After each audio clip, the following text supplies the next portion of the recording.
Hello students, last lecture के अंदर हमने इफ़ एल्स स्टेटमेंट के बारे में बात की थी।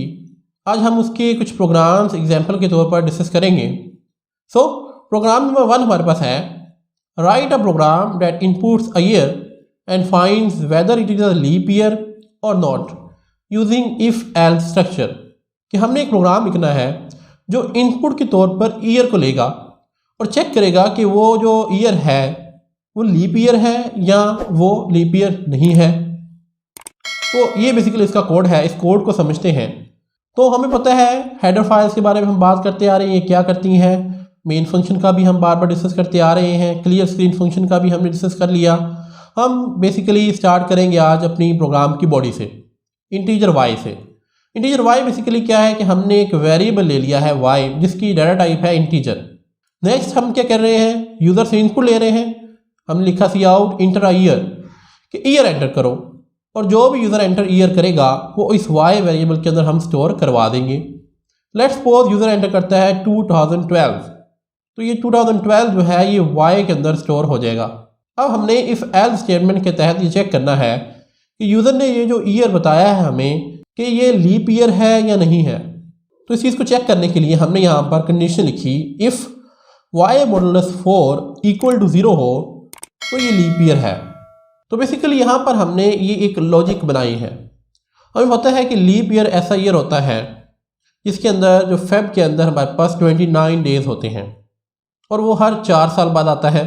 मिसाल के तौर पर अगर 2012 के अंदर लीप ईयर था तो उसके बाद जो लीप ईयर आएगा वो आएगा 2016 के अंदर, यानी कि हर 4 साल बाद हमारे पास लीप ईयर आता है। तो इस चीज़ को चेक करने के लिए हमने यहाँ पर एक लॉजिक बनाई है कि वाई मॉडुलस 4, कि अगर हम ईयर को 4 पे मॉडुलस लें, अगर इसका मॉडुलस 0 आए इट मीन्स वो लीप ईयर है। तो यहाँ पर हमने 2012 एंटर किया है, लेट्स सपोज यूज़र ने। तो जब हम इसका मॉडुलस 4 पे लेंगे तो ये इक्वल टू 0 आएगा। तो जैसे ही हमारी ये कंडीशन ट्रू होगी, हमने पढ़ा है कि अगर कंडीशन ट्रू होती है तो हम इफ़ वाली स्टेटमेंट को एग्जीक्यूट कर देते हैं। यानी कि स्क्रीन के ऊपर आपको आउटपुट क्या शो होगी, लेट्स सपोज ये आपके पास स्क्रीन है। तो वाई की वैल्यू, वाई क्या है 2012, आगे इज़ अ लीप ईयर, ये आपके पास स्क्रीन के ऊपर आउटपुट शो होगी कि 2012 एक लीप ईयर है। सो लेट्स सपोज हम यहाँ पर 2012 की जगह 2013 एंटर करते हैं। फिर क्या होता, फिर हमारे पास ये कंडीशन फॉल्स हो जाती, यानी कि वाई मॉडुलस 4 इक्वल टू 0 नहीं आता। और जब कंडीशन फॉल्स होती है तो हमें पता है कि हम अपनी एल्स वाली स्टेटमेंट को एग्जीक्यूट करते हैं। और इस स्टेटमेंट के अंदर हमने क्या लिखा है कि Y is not a leap year, यानी कि ऊपर आपको स्क्रीन के ऊपर शो होता 2013 is not a leap year. तो इस तरह से आपका प्रोग्राम बनेगा और वर्क करेगा। नेक्स्ट एक और प्रोग्राम देखते हैं कि write a program that inputs two integers, it determines and prints if the first integer is a multiple of second integer. कि हमने एक प्रोग्राम लिखना है जिसके अंदर हमने 2 इंटीजर्स एज आ इनपुट लेने हैं और हमने चेक करना है कि क्या पहला इंटीजर जो है वो दूसरे इंटीजर का मल्टीप्लाई है या नहीं है। तो इसका प्रोग्राम देखते हैं, ये इसका प्रोग्राम होगा। इस प्रोग्राम को समझते हैं। अगेन हम अपने बॉडी से स्टार्ट करेंगे।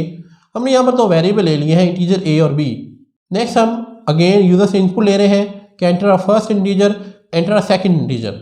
जो भी यूज़र पहला इंटीजर एंटर करेगा, लेट्स सपोज उसने 10 एंटर किया है, वो हम ए के अंदर स्टोर करवा देंगे। और जो दूसरा इंटीजर एंटर करेगा वो हम बी के अंदर स्टोर करवा रहे हैं। अब हमने यहाँ बेसिकली चेक क्या करना है कि जो पहला इंटीजर है ये ए, क्या ये दूसरे इंटीजर का मल्टीप्लाई है या नहीं है। यानी कि अगर हम ये सेकंड नंबर का टेबल पढ़ें तो क्या ये पहला नंबर आता है या नहीं आता।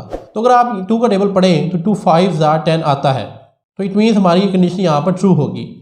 तो इसी लॉजिक को बनाने के लिए हमने कंडीशन लिखी है, if A modulus B is equal to 0।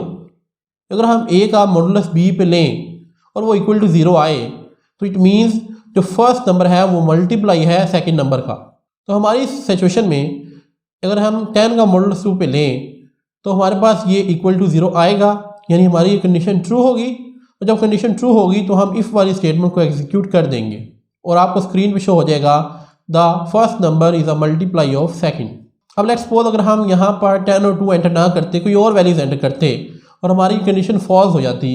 जब कंडीशन फॉल्स होती तो हम अपनी एल्स वाली स्टेटमेंट को एग्जीक्यूट करते कि the first number is not a multiply of second number. तो इस तरह से बेसिकली हम इफ़ एल्स स्टेटमेंट को अपने प्रोग्राम के अंदर इस्तेमाल करते हैं।